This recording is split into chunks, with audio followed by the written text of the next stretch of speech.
Assalamualaikum warahmatullahi wabarakatuh. Nama saya Nadia, saya muridnya Pak Haji Dwi Susanto sejak tahun 2012 sampai dengan saat ini dan seterusnya. Dan saat itu memang keluhan saya kelilit hutang tahun 2012 itu hutang kartu kredit 17 kartu kredit dengan sejumlah 150 juta. Nah, untuk yang berikutnya di tahun 2019 saya terlilit hutang pinjaman online sejumlah 40 aplikasi sebanyak 100 juta.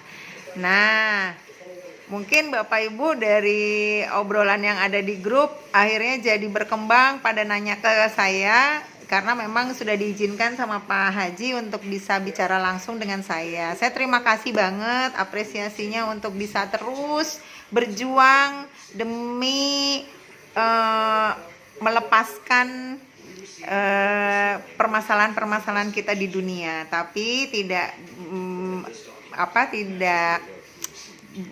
banyak panjang kali lebar. Saya jadi grogi nih, mohon maaf sebelumnya karena testimoni saya ini saya cuma mau memberikan informasi bahwa apa yang sudah saya lakukan sejak saya kenal RDAY saat itu, saya melakukan adalah fokus terhadap ibadah dan juga melakukan hal-hal yang memang terutama adalah yang sudah ditetapkan dan diterapkan semua oleh Pak Haji, mulai dari 6 saat itu terus berkembang jadi 9 apa 8 ya aku lupa, habis itu 13 dan sekarang 18 ilmu kandang itu memang tidak boleh lepas dari kehidupan kita sehari-hari.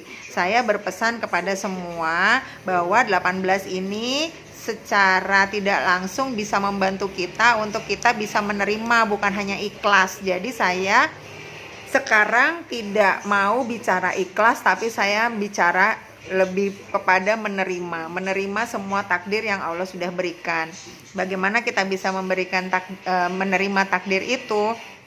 Nah, dari 18 itu cara latihannya saya pakai checklist saya tulis satu-satu. Checklist saya tulis bagaimana saya harus menjalani 18 ilmu kandang itu secara satu persatu dengan disiplin. Jadi tidak ada yang bolong, tidak ada yang miss ya. Dan itu memang berat banget. Nah, caranya lagi untuk kita bisa menerima semua itu, untuk bisa kita menjalani 18 ilmu kandang itu, saya pakai checklist lagi, dimana selama 2 minggu saat itu saya mereview apa aja yang memang Allah sudah berikan kepada kita. Misalnya Allah memberikan kepada kita dari mulai kita melek mata sampai dengan kita tutup mata lagi sewaktu kita tidur di malam hari, apa aja.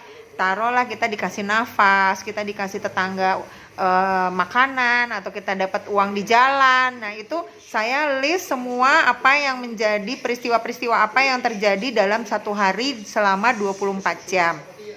Nah, dari 2 minggu survei yang saya dapatkan, list saya itu saya baca kembali setiap hari, dan ternyata dari 10 misalnya ya, kita analogikan 10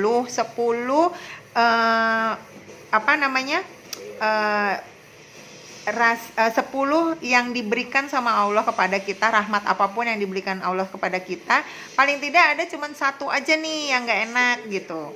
Nah, dari situ saya menyimpulkan bahwa kita seharusnya bersyukur lebih banyak ketimbang kita berkonsentrasi terhadap yang satu ini. Nah, satu ini nih biasanya yang bikin kita kusut ya, karena memang dikejar-kejar debt collector, dikejar-kejar orang pinjol, diancam-ancam. Nah, itu adalah memang yang bikin kita jadi nggak konsentrasi terhadap semua. Tapi kita harus balik lagi nih, bahwa Allah itu yang menentukan semua hal apapun yang ada di dunia ini. Di antaranya yang kejahatan sekalipun Allah yang tentukan. Kita dijamret juga, si penjamretnya Allah yang tentukan dia jadi penjamret. Karena setan dan manusia kan Allah yang ciptakan. Makanya Dari itu saya berkesimpulan bahwa sebaiknya saya tidak perlu takut kepada orang itu yang kita hadapin, tapi kita harus minta gimana caranya supaya orang itu diem, supaya kita enak-enak terus dapatnya dalam dunia. Nah, dalam menjalani kehidupan di dunia, makanya saya akhirnya berkesimpulan kita harus konsentrasi terhadap ibadah. Nah, ibadah apa aja yang bisa saya lakukan saat itu? Selain saya juga melis apa aja yang Allah suka. Jadi saya pertama apa ya istilahnya kayak mengintrospeksi diri bahwa saya ini pantas nggak sih gitu diberikan Allah yang terbaik gitu kan. Ternyata saya belum pantas karena saya masih telat sholat, saya juga tidak melakukan qobliyah ba'diyah, tidak dilengkapi juga dengan doa-doa, dan juga semuanya hal-hal yang itu tuh akhirnya saya pelajari. Jadi konsentrasi saya udah nggak ke situ lagi tuh, nggak ke orang-orang itu lagi. Jadi konsentrasi saya harus ke sini karena disinilah yang menentukan mereka itu intervensi kepada kita. Jadi kita ke Allahnya aja, ngapain kita pusing ke yang itu gitu kan. Jadi saat itu saya banyak belajar dan harus belajar cepat apa aja yang bisa memantaskan diri saya untuk biar bisa saya diberikan kebijaksanaan baik sama Allah. Nah, dari mulai saya sholat 5 waktu saya benerin.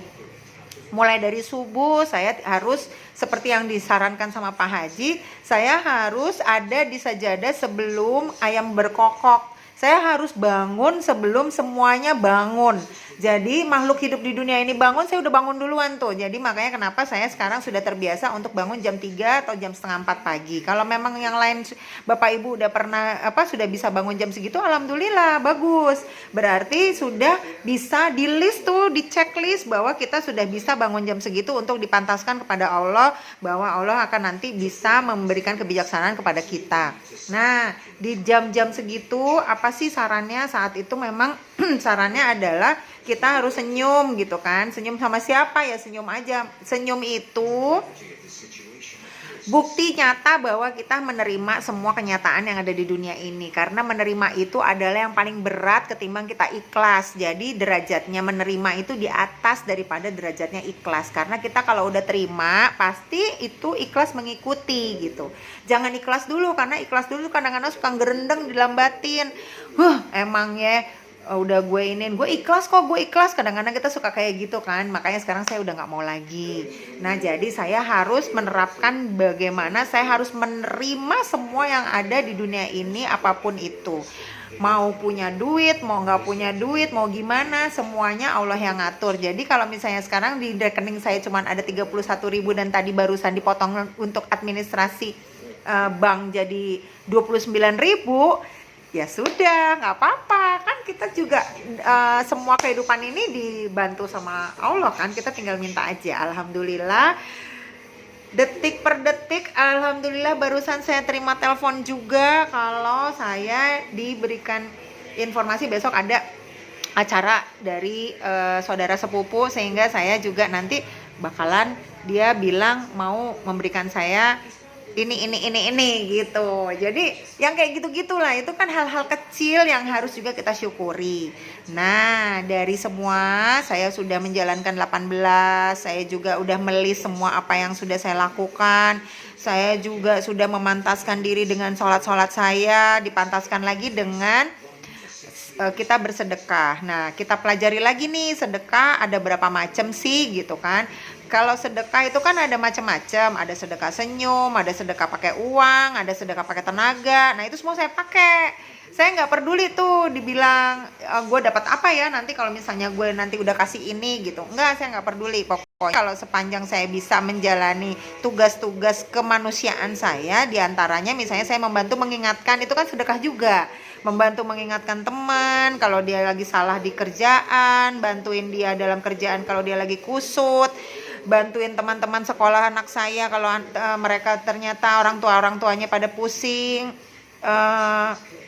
bekerja, sehingga mereka juga terlewatkan gitu untuk mengatur anak-anaknya dalam pekerjaan atau dalam sekolah. Nah itu bantuan-bantuan yang kecil-kecil kayak gitu, itu yang disukain sama Allah. Jadi saya sudah mulai dari tadi udah melis, juga udah 18 ilmu kandang, udah gitu saya juga memantaskan diri lewat mengatur sholat 5 waktu saya, dengan ditambahkan dengan Qobliyah Ba'diyah. Saya juga mulai mencari tahu bagaimana saya harus apa saja yang Allah suka. Jadi Allah suka apa? Suka kita bersedekah kepada anak yatim, bersedekah kepada siapa aja pokoknya. Tapi karena saya itu di sewaktu saya menjalankan semua kehidupan ini, karomahnya itu dari RDAY, jadi saya ke RDAY gitu.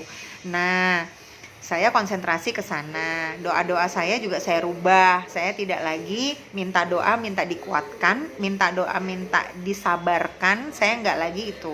Karena yang punya kekuatan dan punya kesabaran itu cuman Allah semata. Jadi saya cuman minta petunjuk aja. Doa saya rubah. Ya Allah, terima kasih atas semua karunia yang telah Kau berikan. Saya mohon untuk diberikan petunjuk apa yang sudah saya lakukan, apa yang harus saya lakukan.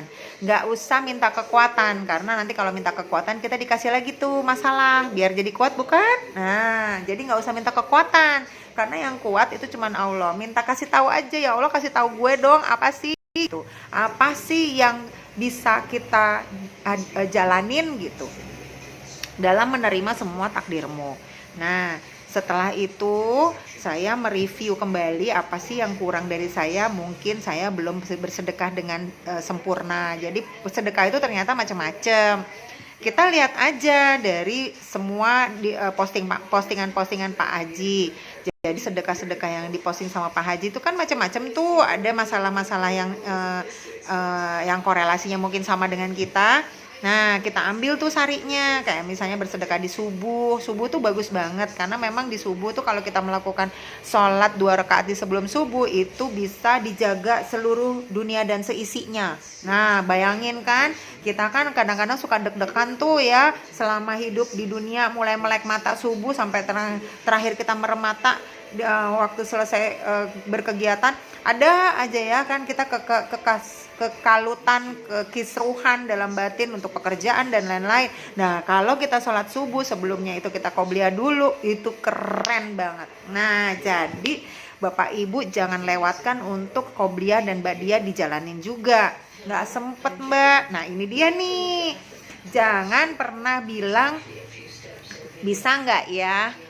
Kayaknya nggak bisa, nggak sempet, nggak tahu gimana nanti atau gimana. Itu kalau bisa jangan lagi pakai mindset yang seperti itu, karena kita kan belum tahu, Allah yang semua atur. Jadi kita kan belum tahu, kita kan belum ngerti apa skenarionya Allah kan. Jadi jalanin aja dulu gitu maksudnya. Nah, ketika saya mendapati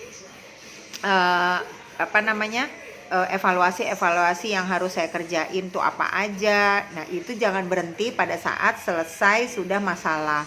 Karena kalau kita berhenti, akhirnya saya dapatkan lagi tuh masalah di pinjol 40 kan. Nah, jadi ya saya sekarang nggak mau lagi untuk berhenti terhadap apa yang sudah dijalankan, ilmu-ilmu dari kandang B yang sudah dijalankan di situ sewaktu kita selesai masalah. Karena bumi ini berputar, Allah tuh punya juga kebijaksanaan beda-beda, luar biasa, dan dia bisa membalikan dari sini menjadi begini. Nah, jadi kita mesti harus konsentrasi gimana caranya untuk beribadah secara fokus gitu. Nah, kalau di pinjol saya akan saya terangkan terpisah ya, supaya tidak jadi blur gitu antara pinjol sama kartu kredit, supaya teman-teman atau Bapak Ibu semua bisa menyikapi dengan